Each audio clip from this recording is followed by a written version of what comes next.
नमस्कार दोस्तों, स्वागत है आपका हमारे स्पिरिचुअल ज्ञान यूट्यूब चैनल पर। यहाँ हम आपके लिए हिंदू धर्म की गूढ़ कहानियों और धार्मिक शास्त्रों से जुड़े गहन विचार लेकर आते हैं।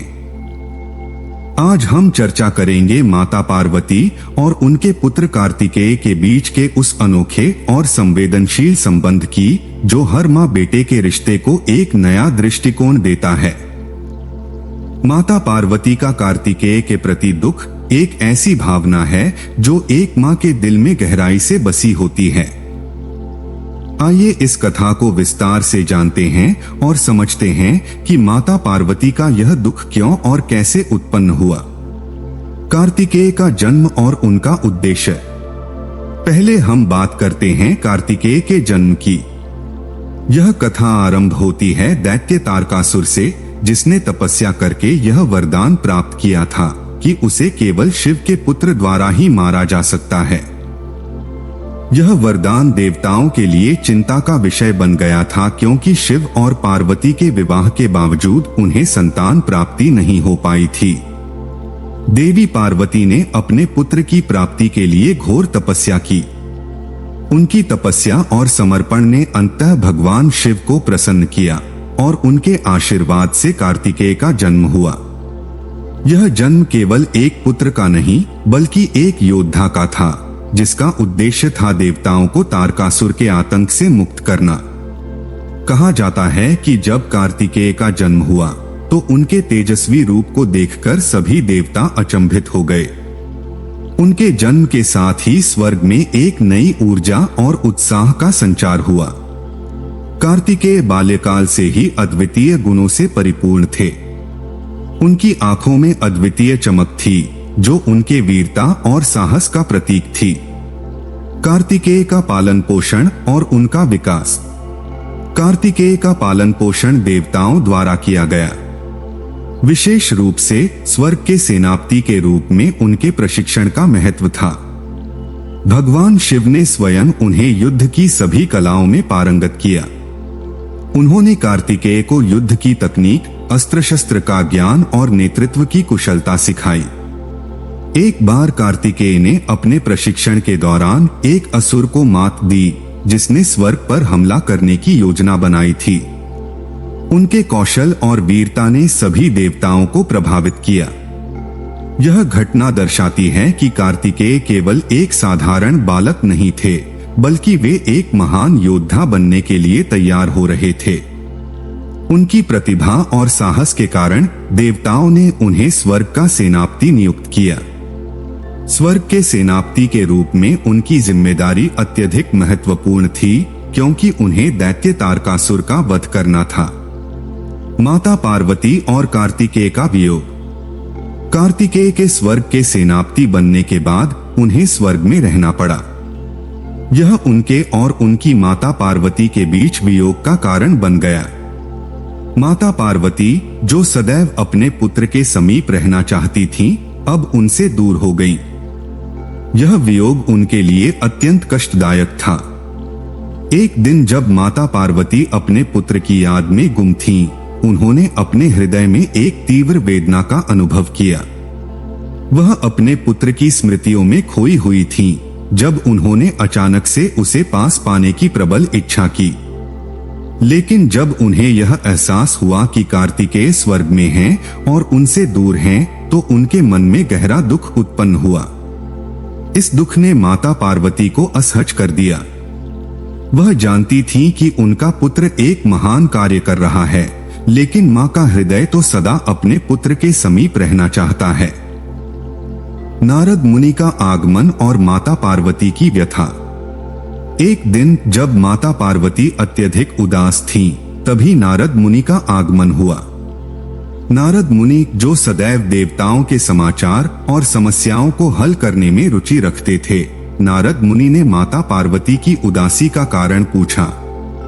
माता पार्वती ने अपनी व्यथा नारद मुनि को बताते हुए कहा, मेरा हृदय बहुत दुखी है नारद। मेरा पुत्र कार्तिकेय, जो मुझे अत्यंत प्रिय है, मुझसे दूर है। मैं उसे हर क्षण याद करती हूँ, लेकिन वह स्वर्ग में अपनी जिम्मेदारियों में व्यस्त है और यहाँ आना संभव नहीं। नारद मुनि ने माता पार्वती को सांत्वना देते हुए कहा, माता आपका दुख समझने योग्य है, लेकिन यह भी ध्यान रखें कि आपका पुत्र एक महान योद्धा है। वह जहां भी है आपके प्रेम और आशीर्वाद का ध्यान रखता है। उसकी दूरियां केवल भौतिक हैं, लेकिन वह सदा आपके हृदय में विद्यमान है। नारद मुनि के शब्दों ने माता पार्वती के दिल को कुछ शांति दी। उन्होंने महसूस किया कि उनके पुत्र की जिम्मेदारियां अत्यधिक महत्वपूर्ण हैं और उन्होंने अपने दुख को कर्तव्य के प्रति समर्पण के साथ स्वीकार किया। मातृत्व और कर्तव्य का टकराव। माता पार्वती और कार्तिकेय की इस कथा में हम एक गहन मानवीय भावना को देखते हैं जो हर माता पिता के जीवन में कभी न कभी आती है। मातृत्व और कर्तव्य का यह टकराव, जहां एक ओर मां का प्रेम होता है और दूसरी ओर संतान का कर्तव्य, एक जटिल और संवेदनशील विषय है। आज के समय में भी जब माता पिता अपने बच्चों को शिक्षा या नौकरी के लिए दूर भेजते हैं तो उनके मन में चिंता और दुख का भाव होता है। वे जानते हैं कि उनके बच्चों का भविष्य उज्जवल बनाने के लिए यह आवश्यक है, लेकिन इसका मतलब यह नहीं है कि वे उन्हें याद नहीं करते। माता पिता का यह संघर्ष, जहां एक ओर वे अपने बच्चों को सफलता की ऊंचाइयों पर देखना चाहते हैं, वहीं दूसरी ओर वे उनके समीप रहने की इच्छा रखते हैं, सदियों से चला आ रहा है। माता पार्वती का यह दुख इसी संघर्ष का प्रतीक है, जहां उन्होंने अपने पुत्र के कर्तव्य को समझा, लेकिन उनके हृदय में अपने पुत्र के प्रति प्रेम और वियोग का भाव भी विद्यमान था।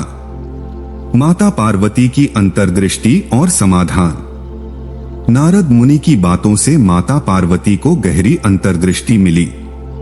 उन्होंने यह समझा कि जीवन में कर्तव्यों का महत्व अत्यधिक होता है और इन कर्तव्यों को निभाने के लिए कभी कभी वियोग सहना पड़ता है। माता पार्वती ने यह भी महसूस किया कि उनका पुत्र जहां भी है वह सदा उनके प्रेम और आशीर्वाद के अधीन रहता है। यह एहसास उन्हें शांति और संतोष की ओर ले गया। उन्होंने अपने दुख को प्रेम और समझदारी के साथ अपनाया और अपने पुत्र के कल्याण की कामना की। यह घटना हमें सिखाती है कि जीवन में कई बार हमें अपने प्रियजनों से दूर रहकर भी उनके लिए अच्छा सोचना होता है। माता पिता को अपने बच्चों के कर्तव्यों का सम्मान करना चाहिए और उन्हें अपने आशीर्वाद से सशक्त बनाना चाहिए। माता पार्वती ने अपने पुत्र के लिए यह किया और उनका यह त्याग और समझदारी हर मां के लिए एक प्रेरणा है। इस कथा से हमें यह सीख मिलती है कि मां का प्रेम असीम और अनमोल होता है। यह प्रेम सदा अपने बच्चों के साथ रहता है, चाहे वे कितनी ही दूर क्यों न हो। माता पिता का आशीर्वाद और उनका प्रेम ही वह शक्ति है जो संतान को आगे बढ़ने की प्रेरणा देता है। यह कथा हमें सिखाती है कि जीवन में कर्तव्यों का पालन करते हुए भी प्रेम और रिश्तों का सम्मान करना अत्यंत महत्वपूर्ण है। तो दोस्तों, यह थी माता पार्वती और कार्तिकेय के बीच के अद्भुत और संवेदनशील संबंध की कथा। अगर आपको यह वीडियो पसंद आया हो तो इसे लाइक करें, स्पिरिचुअल ज्ञान यूट्यूब चैनल को सब्सक्राइब करें और अपने दोस्तों के साथ शेयर करना न भूलें। अगली बार फिर मिलेंगे एक और अनोखी कथा के साथ। तब तक के लिए जय माता दी।